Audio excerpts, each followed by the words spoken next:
Assalamualaikum warahmatullahi wabarakatuh. Waalaikumsalam warahmatullahi wabarakatuh. Silakan ketua kelas menyiapkan temannya untuk berdoa. Silakan. Oke, terima kasih sudah dipimpin doa. Selanjutnya saya akan absen dulu ya. Pak Inan, Hadir, Pak. Mas Widi, Mas Bambang, pre-memori. Oke. Sorry.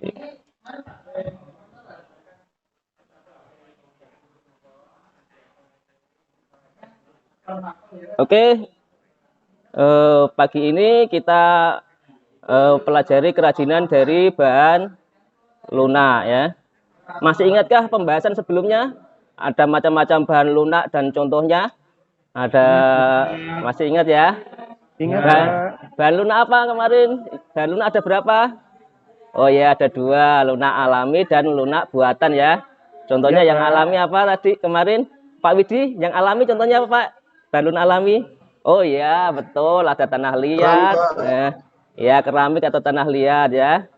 Terus yang dari buatan contohnya ada sabun, gip, dan lain-lain. Ada lilin juga ya. Terus teknik pengolahan bahan lunak kemarin bagaimana tekniknya? Pak Bambang, tekniknya bagaimana? Ya, Oke. tekniknya itu, Pak. Ya, Ya. ya, siap. Nah, perhatikan gambar ini ya, ada teknik pembentukannya bagaimana itu kalau tanah liat menggunakan teknik putar itu. Kalau sabun itu bisa diukir, teknik ukir. Terus tujuan pembelajaran hari ini adalah, nah ini bisa dibaca, tapi intinya itu nanti kalian disuruh merancang ya, merancang suatu produk kerajinan. Nah, untuk kali ini nanti kalian harus merancang dua ya, yang dari bahan alam dan bahan buatan. Yang dari alam nanti saya tentukan atau kalian boleh pilih sendirilah. Bahan alam kan banyak, boleh tanah liat, boleh floor clay, getah nyatu dan lain-lain. Tapi saya rekomendasikan yang tanah liat ya, karena tanah liat mudah didapat. Untuk yang bahan buatan nanti kalian merancang sebuah kerajinan, saya rekomendasikan yang nanti sabun ya, sabun ukir karena bahannya mudah didapat. Terus dalam kegiatan pembelajaran ini apa yang bisa kita dapat? Nah, bisa apa kita nanti? Ya, ini jawabannya. Ketahuilah bahwa prinsip perancangan suatu produk itu sebenarnya sama dari semua produk lah, yang dari bahan lunak, bahan keras, bahan limbah itu prinsip perancangannya adalah sama, yaitu ada tahapan perancangannya. Terus tahapannya nanti kita pelajari ya. Adakah peluang di sini? Tentunya ada. Coba kalau dari tanah liat kita bisa menciptakan suatu produk souvenir, misalkan asbak atau apa yang kecil-kecil untuk pernikahan itu bisa kan.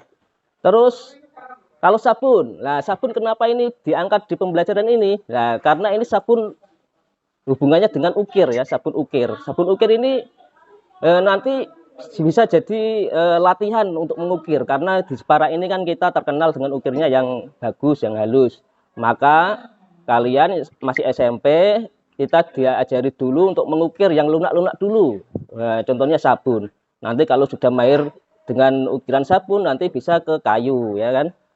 Nah, dengan perkembangan teknologi itu alat-alat yang berkembang itu sangat pesat itu. Kalau pembuatan tanah liat itu bisa menggunakan press, terus ada yang menggunakan mesin. Kalau di Jawa Timur sana sudah ada yang menggunakan mesin pembuatan genteng ya, mesinnya sudah canggih.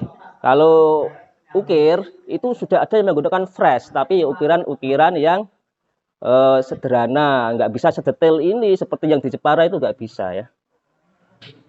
Nah, perhatikan ini contoh-contoh kerajinan dari bahan lunak. Nah, cara membuatnya bagaimana? Nah, ini kita pelajari untuk hari ini ya. Cara membuatnya nanti kita rancang ya. Bisa cari di internet, bisa cari di buku ya di pembelajaran ini.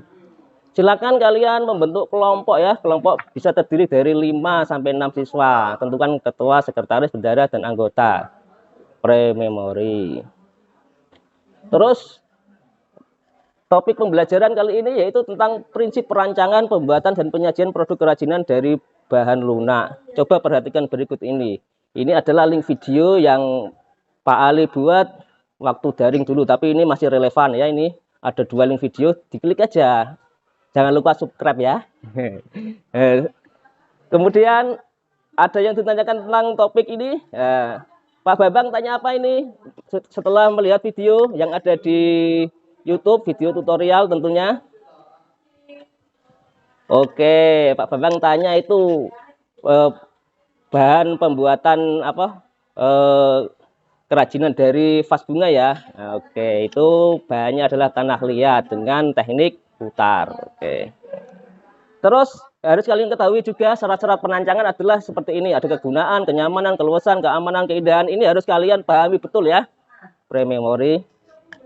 Terus proses perancangan kerajinan ini secara umum seperti ini. Semua kerajinan bisa diproses dengan teknik atau proses perancangan kerajinan. Ada tentukan bahan, cari ide, buat sketsa, tentukan sketsa, kumpulkan alat, pembentukan produk, evaluasi, revisi produk. Ini ada di buku ya. Kalian cek.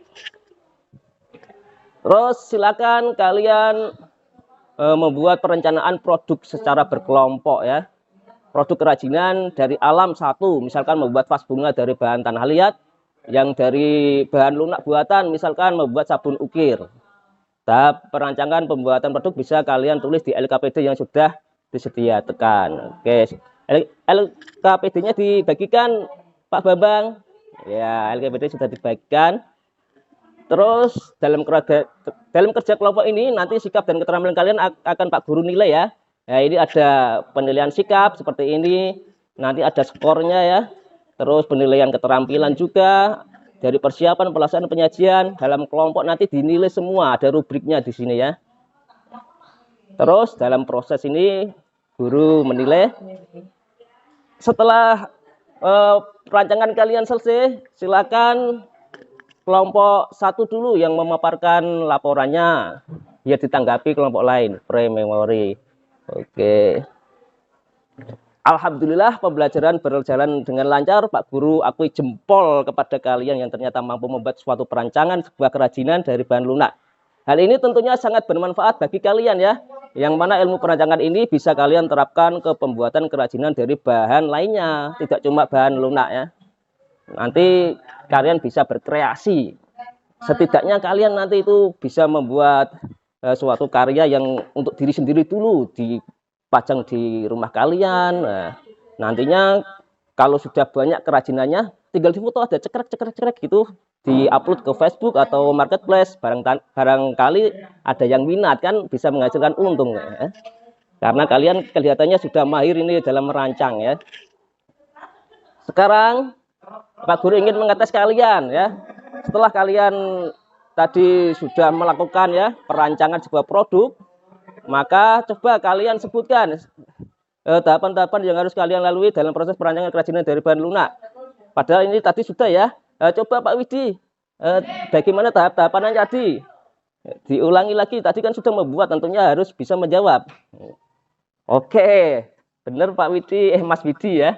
Jawabannya sudah tepat itu, tadi sesuai dengan yang dirancang. Oke. Dari 5 kelompok, ya saya lihat dari kerajinan kalian sudah masuk kategori bagus semua ya. Maka Pak Guru ingin memberikan pengayaan supaya lebih matang dalam perancangan produk. Silakan kalian membuat perancangan produk dari bahan lilin yang akan dikumpulkan minggu depan ya. Sebelumnya, sebelum Pak Guru akhiri pelajaran ini, Pak Guru meminta kalian minggu depan kalian harus membawa bahan dan alat ya untuk praktik pembuatan kerajinan sabun ukir. Bahan utamanya apa? Oh ya, sabun. Kalau alatnya ya ada cukil, ada kertas untuk membuat sketnya itu ya, menempelkan ke sabun, ada gunting, ada spidol, ada apa lagi, masih banyak ya. Nanti kamu jangan lupa dibawa. Kalau lupa bawa alat dan bahannya, nanti kalian nggak bisa untuk praktek nanti ya. Oke, supaya ilmu kita bermanfaat, marilah kita tutup pembelajaran ini dengan doa, dengan membaca suratul Fatihah. Saya hantarkan ya, supaya bermanfaat, karena ini belum jam terakhir. Biasanya kan kita kalau berdoa jam terakhir aja. Sekarang ini masih jam ketiga ini. Mari saya hantarkan berdoa mulai Primary. Ya, pembelajaran kita selesai. Saya akhiri dulu ya anak-anak. Akhirul kalam. Wassalamualaikum warahmatullahi wabarakatuh. Terima kasih. Waktu saya kembalikan Pak Inan. Terima kasih Pak Ali Sodikin. Ya Pak. Kita lanjut.